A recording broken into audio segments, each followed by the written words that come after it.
Ya, di mana? Di Yaman. Yaman negaranya kecil. Cuma di daerah Tarim itu memang banyak ya, Hadramaut, tempat Al-Habib Umar bin Hafiz. Mekah enggak ya. Kalau kita lihat Bapak Saudara makan Allah mulai dari ujung Aceh, Medan ya. Kemudian pesisir Riau, Jambi, kepulauan di Riau, di Malaysia, di Singapura, Palembang, sampai ke Betawi, sampai ke ujung Banyuwangi, yaitu semua pesisir pantai, sampai ke Lombok sana, sampai ke Ambon, Pak. Itu bertebaran keturunan Rasulullah Sallallahu Alaihi Wasallam. Dan jumlahnya itu mengejutkan sekali, lebih banyak dari jumlah yang ada di tanah Arab. Bahkan teman saya yang sibuk mengurusin itu mengatakan apa? Beberapa klan, jadi suku, Qabilah lah kira-kira begitu ya. Misalnya As-Saggaf, Al-Idrus, itu namanya suku-sukunya Pak. Ya, famnya, mereka nyebutnya family-nya. Itu ada di Indonesia yang masih bertahan, sedangkan di Yaman sudah nggak ada. Nah ini indikator besar ini Pak. Indikator besar ini. Bahwa besar kemungkinan Al-Mahdi muncul di negeri kita, di Nusantara. Ini bukan kabar gembira, tapi hitungan kita secara kalkulasi ilmiahnya sangat besar kemungkinan di negeri kita. Tapi kapan? Nah itu bukan urusan kita Pak. Nah jangan coba menakar-nakar tahun sekian, kecuali itu datang dari dia gitu. Datang dari Imam Mahdinya. Namun kabar baiknya, jika fitnah Dajjal, kekacauan Dajjal sudah muncul, maka otomatis si Al-Mahdinya juga sudah muncul. Tapi baru tanda-tandanya Pak. Sebagaimana Ad-Dajjal sudah diikuti orang, disembah orang, maka Imam Al-Mahdinya juga sudah mungkin memiliki murid sekarang. Kira-kira begitu Pak. Tapi kalau mengikuti kitab Awariful Ma'arif, orang yang punya ilmu mengenal Allah, ma'rifatullah itu kan ada dua jenis. Ada orang sufi, soleh, pakai serban, pakai kopiah, ya, pakai begini, pakai jenggot, pakai gamis, ya kayak ustadz kita lah ya, lengkap gitu. Tapi serbannya kan belum ada tuh. Itu sufi atau orang soleh, kira-kira begitu, orang alim. Tapi ada yang disebut malamatiyah. Apa arti malamatiyah? Dia menampilkan yang bukan di dalam hatinya untuk menyembunyikan kebeningan kalbunya. Jadi hati-hati Pak. Jangan-jangan sang Imam Al-Mahdinya sudah ada. Cuma dia penampilannya sama kayak orang-orang biasa, kita nggak tahu. Gitu. Dan menariknya apalagi, di agama Yahudi dan Nasrani itu ada ajaran tentang imam akhir zaman itu, sang penyelamat di akhir zaman. Orang-orang Yahudi punya istilahnya, mereka nyebutnya Tazor atau apa ya, kita cek di buku-buku mereka yang online, ya, kan banyak tuh PDF mereka, jurnal-jurnalnya, mereka punya juga istilahnya, imam penyelamat di akhir zaman, yang nanti akan mengembalikan kejayaan Nabi Sulaiman di Yerusalem. Makanya sekarang mereka sudah siap-siap kembali ke Palestina sana, ke Yerusalem untuk menguasai kembali. Tapi nggak usah khawatir Pak, salah satu misi dari Al-Mahdi itu nanti menguasai Al-Quds, menaklukkan kembali Al-Quds dan dikembalikan ke umat Islam. Baik. Apa dasar saya mengatakan jangan-jangan Imam Al-Mahdinya itu malamatiyah, menampilkan hal-hal yang biasa sehingga orang tidak mengira dia punya ilmu itu. Padahal di dalamnya dia sangat mengenal Allah Subhanahu wa Ta'ala. Ini contoh. Di antara Bapak ini kan ada yang kuliahnya unik-unik. Ada yang mampu berbahasa yang kita nggak mampu. Ada yang punya skill yang kami tidak mengerti skill itu. Kelihatan nggak dari jidatnya?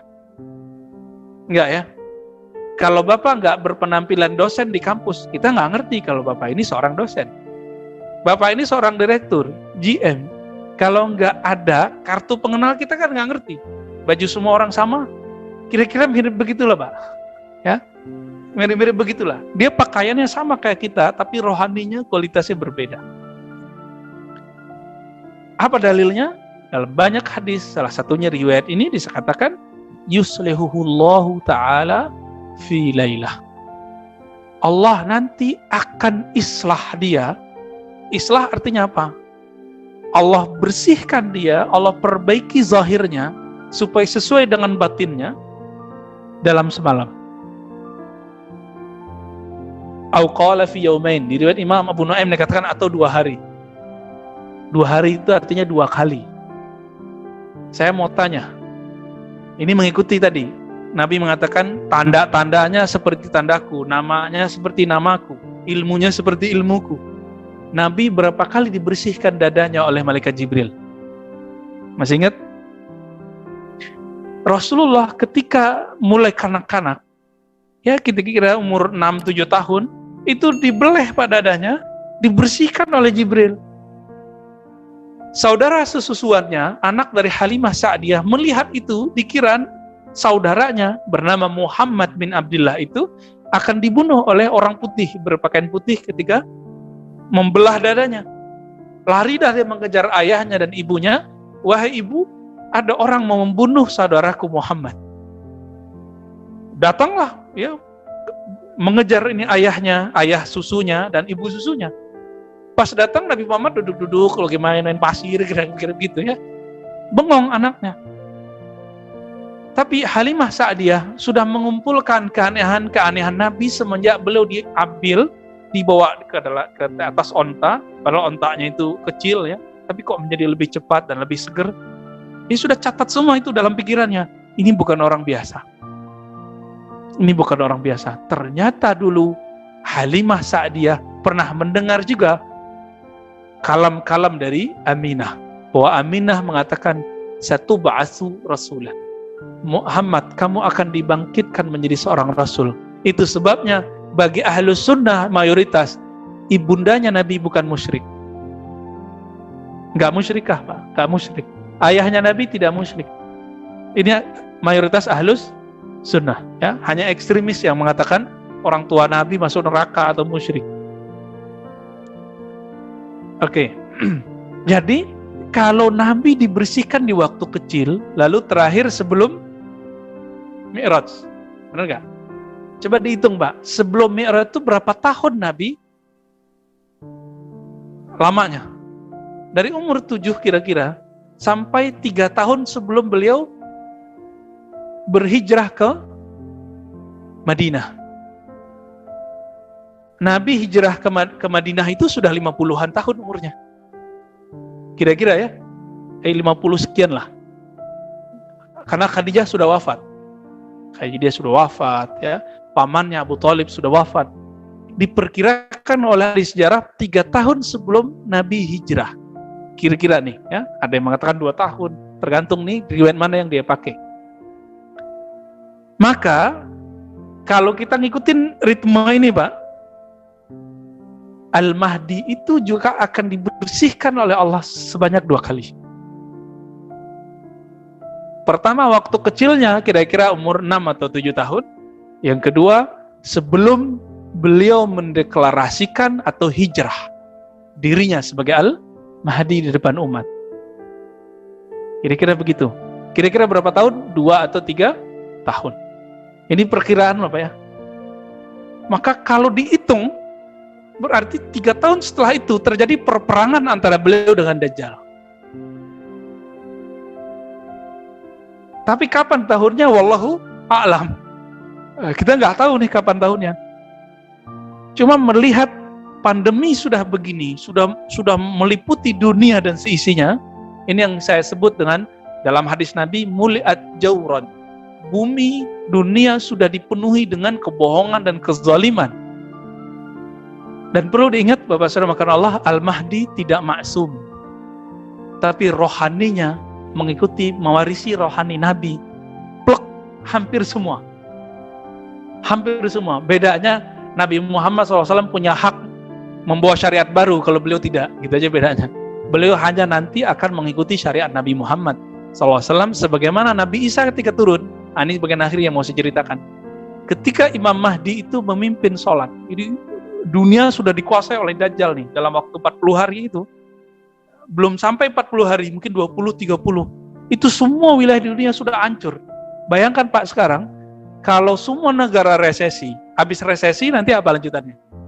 Krisis ekonomi. Kalau berlanjut, kan resesi orang masih kuat ya, masih kuat ini.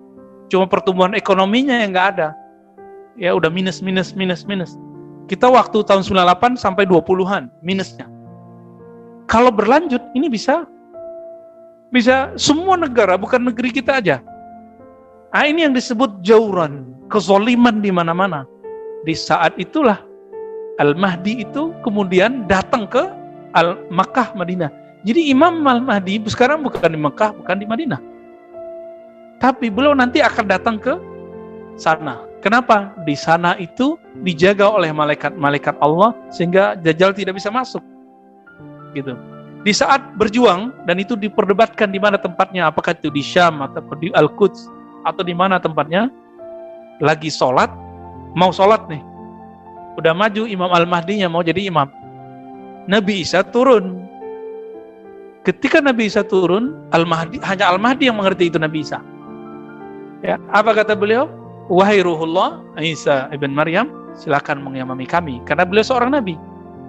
Nabi kan lebih mulia dari seorang wali. Al-Mahdi kan waliullah. Nah ini adab beliau. Tapi apa adabnya Nabi Isa? Masih ingat Nabi Musa berdoa, ya Allah jadikan aku Nabi umat akhir zaman. Apa kata Allah? Sudah ada nabinya. Ya udah kalau gitu jadikan aku umat Nabi akhir zaman. Jadi selevel Nabi Musa, induknya syariat Nabi Isa kan di Nabi Musa. Nabi Isa kan belum menyempurnakan, belum mengurangi juga. Jadi baru cuma berapa ajaran Nabi Musa yang direvisi oleh Nabi Isa. Jadi induknya di Nabi Musa. Nabi Musa sebagai induk itu berharap menjadi pengikut Nabi Muhammad, apalagi Nabi Isa. Maka adab beliau, engkau yang jadi imam, aku jadi makmum. Maka Nabi mengatakan, betapa luar biasanya kalian ketika Isa turun, wa imamukum minkum. Imam kalian bukan Nabi Isa, tapi imam kalian adalah Imam Al-Mahdi. Ini bisa menolak asumsi yang ditakutkan oleh Shaltut. Shaltut mengatakan hadis mengenai Nabi Isa hanya memperkuat doktrin Kristen. Itu tidak benar. Karena buktinya nanti dia jadi makmum, ya. Saya belum cerita Dajjalnya loh Pak ya. Nanti next kalau umur kita panjang kita bahas bagaimana perperangan akhir zaman itu. Ada namanya Sufyani, ada perang Dajjal, ada Dajjal ketemu orang dibelah badannya, terus dihidupkan lagi, ya. Nanti panjang itu ceritanya, nanti kita akan bedah sesuai dengan riwayat-riwayat yang kita dapat dan akhbar-akhbar yang kita terima.